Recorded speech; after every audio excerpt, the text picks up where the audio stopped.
Major funding for these broadcasts has been provided by grants from New York Community Bank, AmTrust Title Insurance Company, Perfect Building Maintenance, M&T Bank, Customers Bank, Marks Paneth LLP, Ariel Property Advisors, Sterling National Bank, Capital One Bank, Collins Building Services, Meridian Capital Group. Additional support has been provided by grants from AVR Realty Company, Amarant Bank, Bank of America Merrill Lynch, B6 Real Estate Advisors, Briarwood Organization, Chase Commercial Term Lending, Chase Commercial Mortgage, Citizens Bank, CPEX Real Estate Services, Douglaston Development Levine Builders, Flushing Bank, Friedman LLP, Handler Properties LLC, Handler Real Estate, Hodges Ward Elliott INC, Investors Bank, James D. Kuhn Real Estate Center at Syracuse University, Kilroy Architectural Windows, New York's Window Company, Matone Group, New Banks, Newmark Knight Frank, Optimum Window Manufacturing Corp., People's United Bank, Rockefeller Group, Rosewood Realty Services, SJP Properties, Stonehenge NYC, TD Bank, Terra CRG, the Merengoff Family Foundation, and these friends.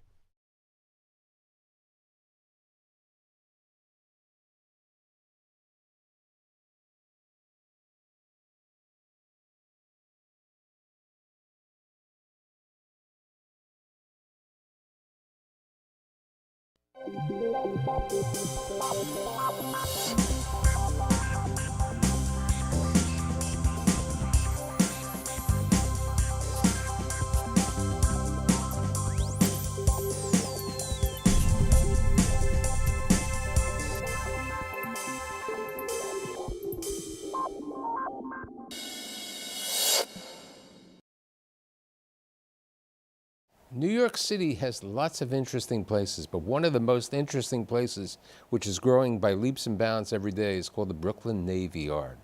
They used to make boats over there. They made ships, but today they can make lucite, they can make 3D printers, they can make furniture.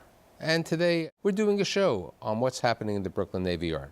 I'm going to let each one introduce themselves and tell us a little bit about their business, and then we'll go about starting with... My name's Ashley Platt. I own Lux Holdups. We make jewelry for the home in the form of decorative hardware, drawer pulls, curtain rods, and furniture as well. My name is Anna Lee, and I am the co-founder of G-Create. We manufacture large format desktop 3D printers, and we also do on-demand 3D printing services. And now the grand poobah of the Navy Yard. I'm David Ehrenberg. I'm the president of the Brooklyn Navy Yard. We are a nonprofit landlord that really tries to do two things. We try to create an environment where companies like these can not only to survive in New York City, but really thrive and grow. And then we can connect local residents to those job opportunities. And our longest standing tenant in the Navy Yard in this group? In this group, Kelly Alt, and my husband and I have a company called Stitch NYC Inc., and we design and manufacture custom home furnishings. So could we say it's made in Brooklyn? Because all of you are making your things in Brooklyn. Why do you decide, somebody who's living in Manhattan, to go to the Brooklyn Navy Yard? Well, I think the tenants of the Brooklyn Navy Yard all have two things in common. One, we're passionate about what we do, and two, we don't want to leave New York. So we're in love with the city as well. And it may be counterintuitive to think about manufacturing in this concrete jungle where, you generally need a lot of space to make things.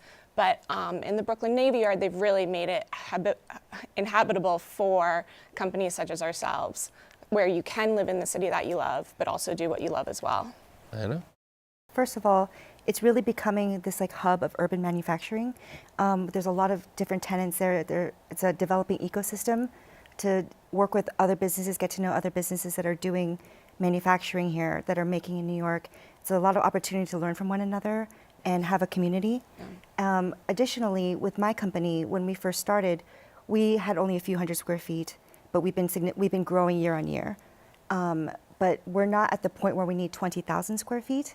We're at the point where we need maybe 5,000 square feet. And it's been really difficult to find space for manufacturing that fills that kind of niche.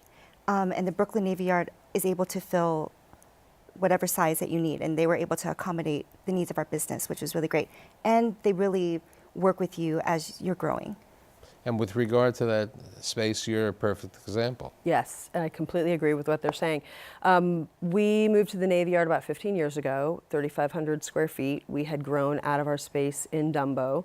And now 5 years ago, we took on 8,500 square feet, and then a couple of years ago, another 8,500 square feet. So the Navy Yard's been able to accommodate us. It gives us a sense of community. They work with us. We've gotten to know so many of the other manufacturers there and been able to collaborate with them. And it's been an amazing experience. Speaking about manufacturers, you brought the famous Russ and Daughters, you took them from the Lower East Side. What other tenants are coming to the Navy Yard today? In food manufacturing, we are opening in our building 77, which is our largest building. It's a 1 million square foot building. On the ground floor, we have a really cool concept that's opening kind of over the next few weeks of a food manufacturing hub, where we've got 7 tenants who will be doing large and small scale food manufacturing, but they'll all be required to sell retail into the lobby as well. It's a way for us as a nonprofit to get the jobs that we're really looking for, but also lunch options for the Which is what you need population. because of the community over Absolutely. there. Yeah, we're going to be at 20,000 That's been one people of the soon. problems in many places. There's not enough facility. I mean, perfect example is the Hudson Yards. I was there recently. It's wonderful. They have the shopping center, but for the workers over there, the employees, there's nothing. Fortunately, they have some food trucks. Right. So what you're having over there in manufacturing. Yeah, and if you think about the average manufacturing district in New York City, it is not the most glamorous neighborhood by any means. I think there's an element that is very important because manufacturing companies need large scale spaces, trucks need areas to park and whatnot, but you don't get the lunch options, you don't get the sense of community when you're in these kinds of neighborhoods. And what we find is that the next generation of manufacturers, they need and want both, because what's really drawing them to New York is the top talent, right? So here's the question. How does that new manufacturer find out about the Brooklyn Navy Yard? I'm curious how our tenants would answer that question, but a lot of it is word of mouth, that there is a relatively small community of manufacturers in New York, and a lot of them know each other. The biggest problem we have, frankly, is that for decades we were 100% full because we weren't adding any space. And so companies would call us and we'd say, sorry, no space available. Right, but when you And people opened got up the new discouraged. building, the 1 million square feet. Absolutely. And so now we're starting to turn the tide where people and manufacturers in New York really think that we might be a viable option for them because we finally have space available.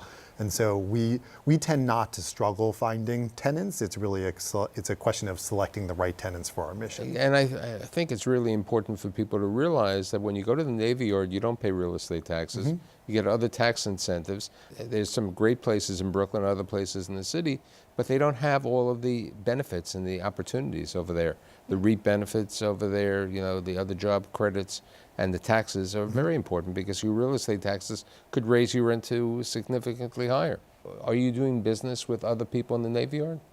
Yeah, so I'm in the new Building 77, and I just want to say too that it's a really great representation of like the future of urban manufacturing, because you have a building that I believe was like an old artillery storage unit. Yes, Yeah, yeah. and you have like concrete floors. It's like this big concrete building, and it's great for doing manufacturing work. But at the same time, it's cool.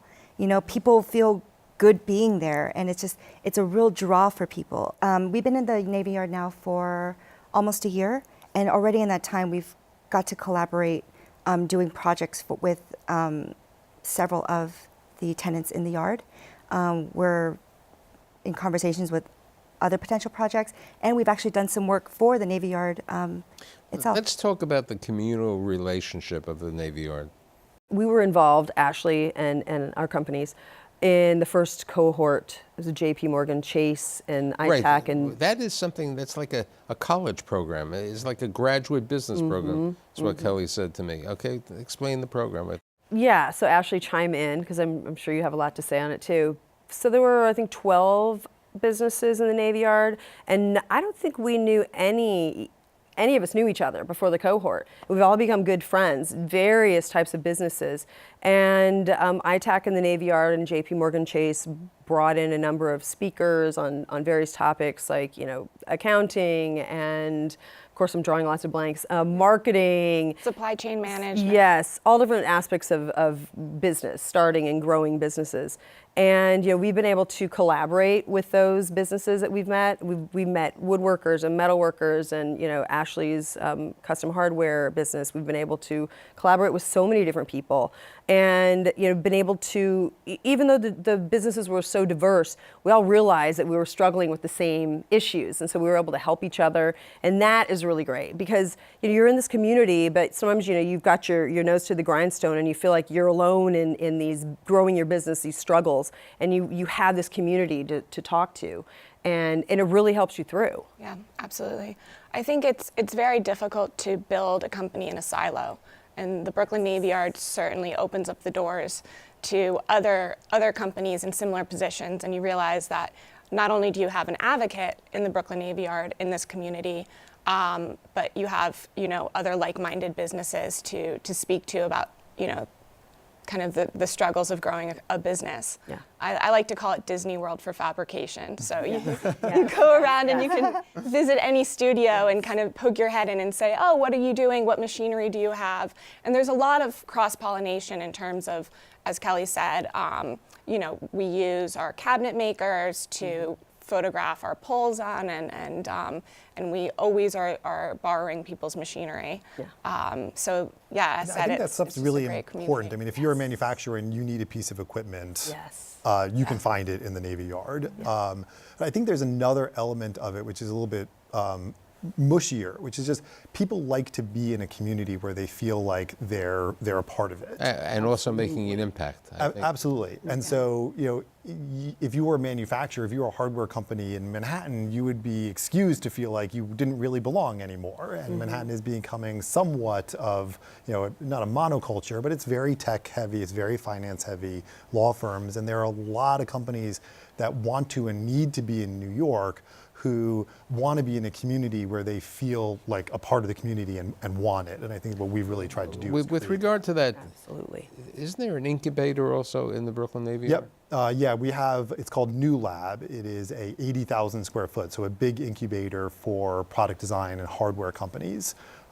It is a standard incubator, so a lot of small and growing companies. It's more an accelerator for more mature companies, but it's got a twist that they're all hardware companies, and they have about $4 million of high-tech prototyping equipment and a lot of expertise on how to use that equipment. Also, anybody in the yard can access that equipment and that expertise as well, and so it just adds another layer of the resources that are available at the yard for companies who are struggling to grow. It's hard to grow a business of any sort in New York, and certainly a manufacturer.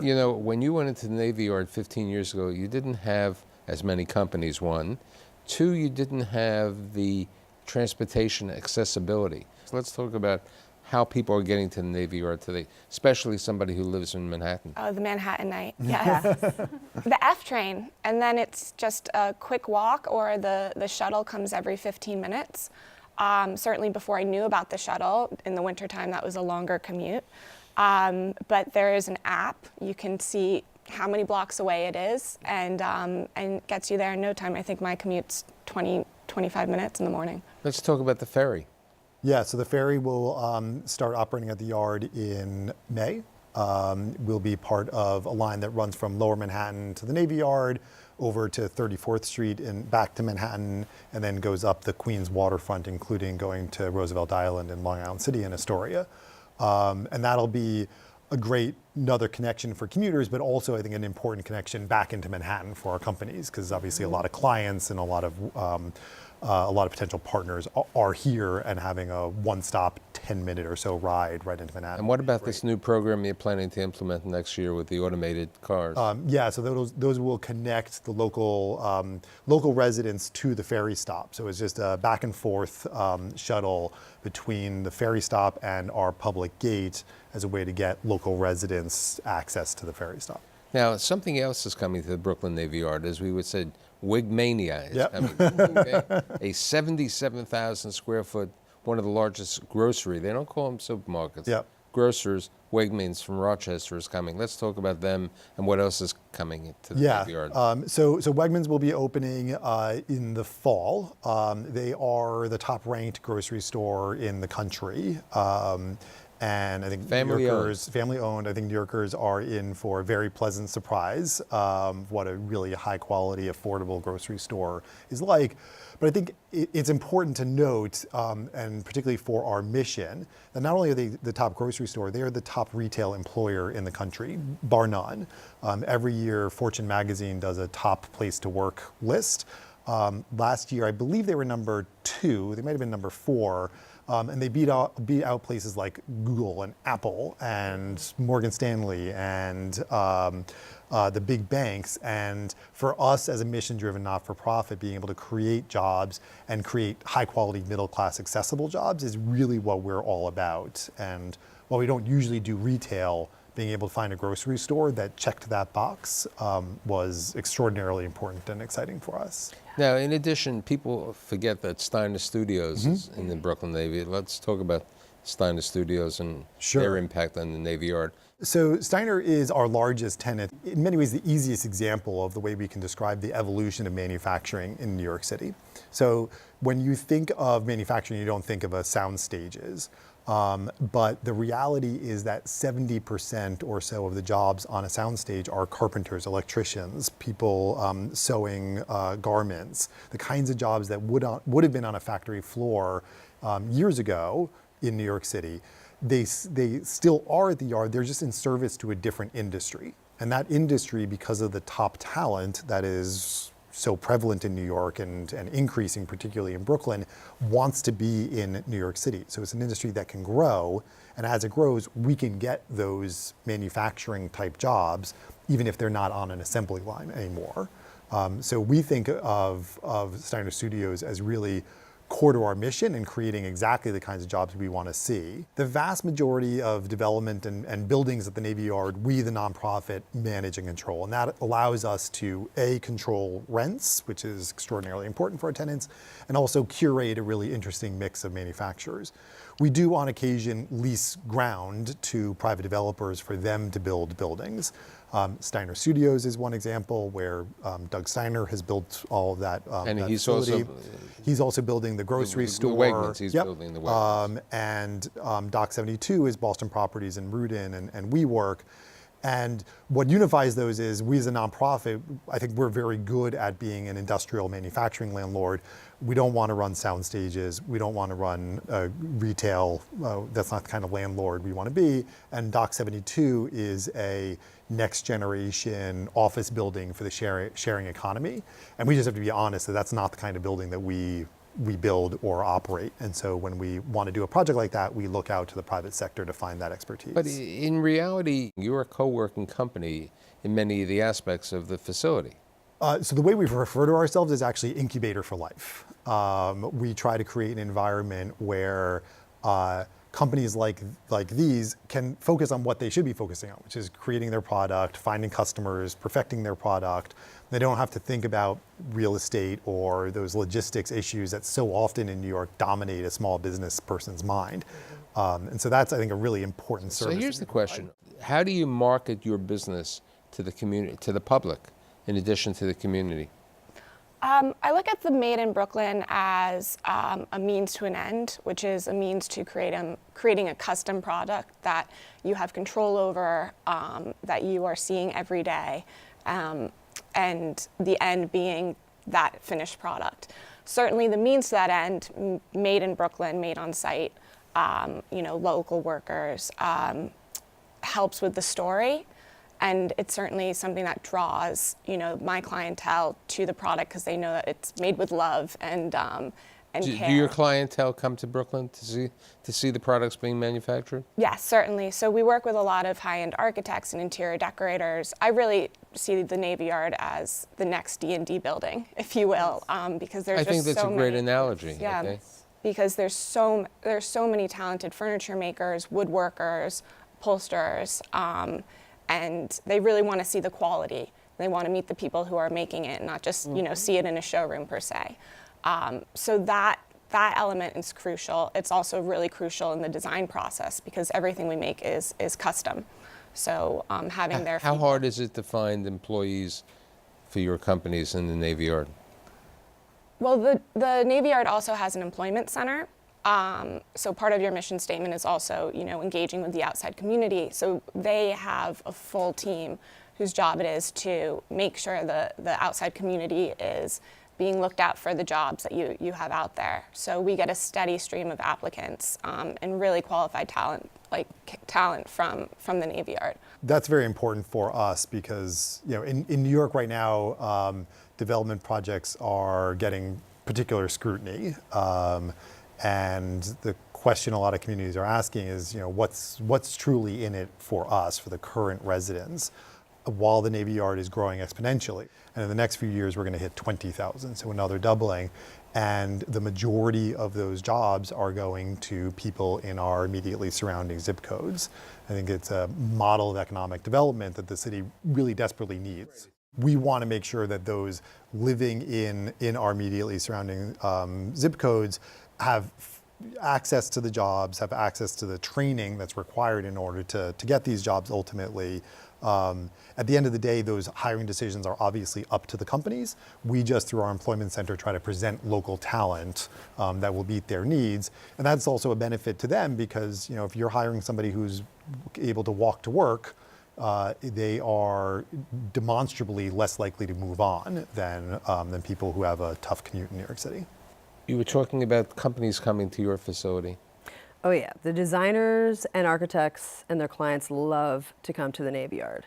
It's very cool for them to see the furniture that we're building for them to sit on the furniture. We give them a tour of our studio space, and they get very excited.